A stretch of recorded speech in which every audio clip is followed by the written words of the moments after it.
บ่น่าเสือเนาะบ้านเฮาสิขาดน้ำมันปั๊มตั้งว่าหลายปั๊มก็ยังบ่มีน้ำมันให้เติมแวะเข้าปั๊มใดก็ยังยืนยันคำเดิมบ่มีน้ำมันให้เติมดีเซลขนส่งบ่ทันว่าโอละนอเจ้านายเอ่ยหมู่เจ้าเคยคิดนำประชาชนอยู่แม่นบ่ปัญหาที่เกิดที่ก่อกะย้อนว่าย้อนบุญพลาเด้เนาะพาเฮามาพบพ่อหูสึกคือกัน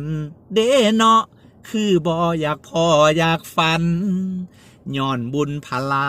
พามีให้เฮานี้ต่อคิวนำกันพอปรับขึ้นราคาน้ำมันเฮาคงได้เลิกต่อคิว มวนกุ๊บประเทศไทยเอาคักๆรถเอาคักๆอย่าตายเป็นเด้อเอาเจริญสุข